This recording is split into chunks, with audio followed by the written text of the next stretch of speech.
Thank you for watching, liking, commenting, sharing, and subscribing right now. Hello world, I'm Chris Pirillo, and this is the Locker Gnome Daily Report, or TLDR for short, your daily dose of tech news, gadget views, and answers that you can use. Does this count as a gadget? I featured it in today's Pirillo vlog. It is a set created by a guy named PowerPig. Well, that's not his real name. His real name is Chris McVeigh. However, he sells these kits online through his website.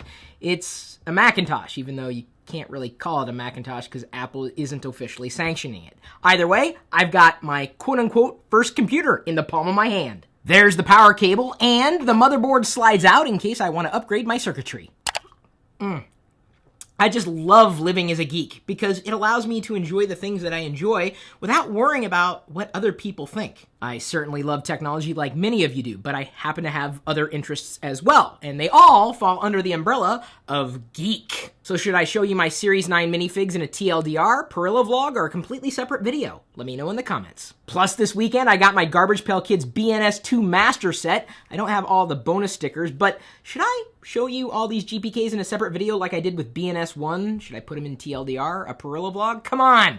I want to share my geekiness with you! We just need to know how you want us to share it. Come on, there's more to your life than tech. What is it? Fine. You want a real gadget? How about this Darth Vader Memobot? These things are fun, funky, and you can keep your files on them. That's what Anakin's brain looks like? Okay. A judge has ruled that reselling digital goods is copyright infringement. Dude, you might as well just be renting this stuff. I mean, Spotify's affordable, so's Netflix. They don't have everything, but isn't it good enough for now? The answer is no, it's not good enough. I wish I could have watched Game of Thrones Season 3, the premiere last night. It was awesome. I even Instagrammed me laying there in the fuzzy blanket with Pixie. It was so... Did you guys see... Any other Game of Thrones geeks out there? I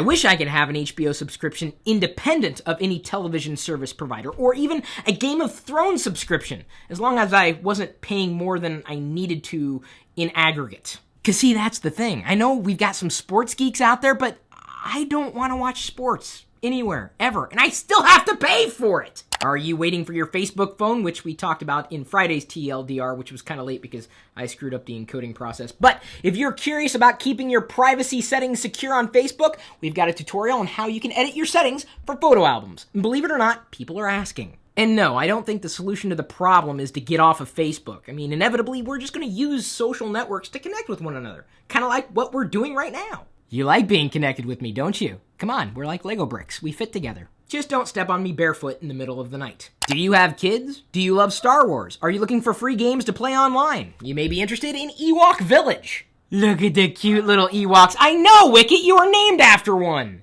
When was the last time you backed up your data? Were you waiting for a good deal to come along? I've got one for you on deals.lockergnome.com. You get 100 gigabytes to store your files over 3 years' time through this deal. That's right, Locker Gnome is saving you 88%. Because, you know, it's not just about backing up your files, but making sure the company that you're backing up to, if you're going through a company, is going to be around 3 years from now. Plus, I know a guy who works there, so I can get you routed to the right person if you run into a problem. But as the page says, this deal ends in 5 days, and you can earn $10 for sharing. I know you guys like to share the stuff that we do anyway. It's just a little extra incentive. And speaking of backup, Amazon's cloud drive has added file syncing and moves closer to a viable Dropbox replacement. We use Dropbox every day, although I wouldn't necessarily use it as a full-on backup solution, but it's great for synchronizing files between computers. Plus, the nice thing about having Amazon, Microsoft, Google, and all these companies in the space, competitive pricing, lower pricing. We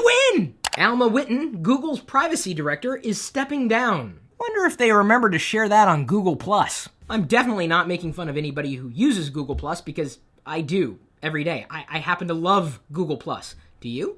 Windows Phone is seeing big gains at the expense of BlackBerry and Symbian. So basically, in Q4 last year, they jumped a couple of points, but not making much of a dent. Seems to be that if a user likes iOS or Android, they're not that inclined to switch from either platform, which leaves Windows Phone a very distant third.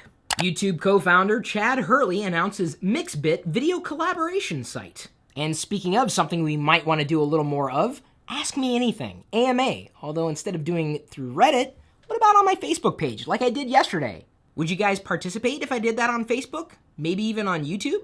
You do know you can ask me anything. It's just that I may not have an answer.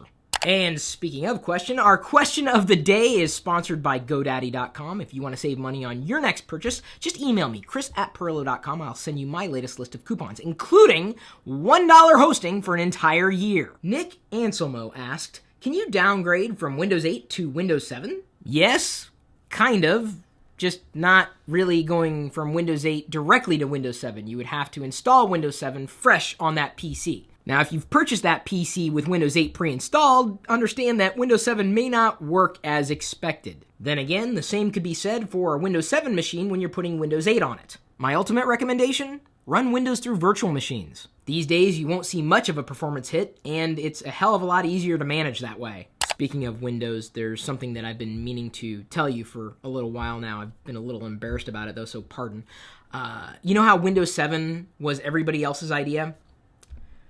Windows Vista was my idea, and I ran this counterintelligence campaign back in the day, uploaded the videos to my YouTube channel.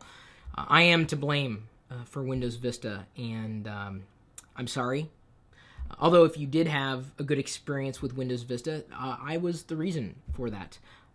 But apparently not a lot of people liked Windows Vista, and I apologize for that. I am responsible. Windows Vista was my idea. Windows 7, everybody else's idea. April Fools! We'll see you later.